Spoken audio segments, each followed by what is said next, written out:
অবশেষে কিন্তু জানা গেছে তালহা ভাই ফ্রি ফায়ার ছেড়ে কেন পাবজিতে গেছে। কাব্বু ভাই লাইভ স্ট্রিমে সবার সামনেই কিন্তু সে কথাগুলা বলছে।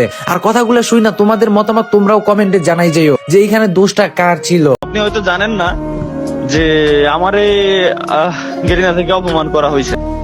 এটা আচ্ছা এটা বলিস না, আমি তো না, ফোন না, দিছিলাম যখন, ওটা তখন না, আমি লাইভে ছিলাম ওটা না, না, আমি না, না। আমি লাইভ স্ট্রিম ওটা অন না। করেছি, সেই সময় তুই ফোন দিছিস। না ওইটা না, বলিস না আমাকে লাইভে। অপমানটা করা হয়েছে কিভাবে? কারণ আমাকে ইভেন্টে ইনভাইট করা হয়। কোন ঠিক ইভেন্টে? আছে, ওই আমাদের খুলনায় ওই যে একটা ইভেন্ট হচ্ছিল, ওই যে বুয়া মিট নামের কোন ইভেন্ট মেবি, ওই যে আপনার যাই হোক ওই যে টুর্নামেন্ট খেলতে গেছিল না আর টিম সহ, হ্যাঁ এই যে টুর্নামেন্ট হচ্ছিল ওইগুলো লাইভ, ওই যে সরি মনে পড়ছে,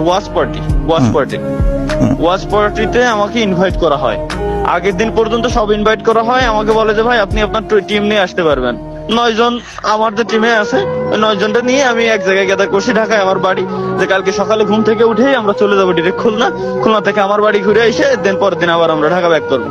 ক্যামেরা সেট আপ সব আমার রেডি। এখন রাত 3টের সময় আমারে কল করে, আল্লাহর কি রহমত, ওই সময় আমি যাই গেছিলাম। তো ওই সময় আমার কল করে, তাও কল দেয় হচ্ছে মারুফ বাইরে দিয়ে, যে তাহলে ভাই আপনি কালকে আসতেছেন না, আপনি কালকে অসুস্থ। আমি বললাম মানে? যে এটাই আমিও সর্বপ্রথমবার এটাই বললাম, যে আমি বুঝতে পারিনি তখন। আমি বললাম যে কই ভাই আমি তো অসুস্থ না, আমি তো ঠিক আছি, তো আমি কালকে আসতেছি তো। পরে মারুফ ভাই আমার আবার বললো যে ভাই আপনি কালকে আসতেছেন না, আপনি কালকে অসুস্থ।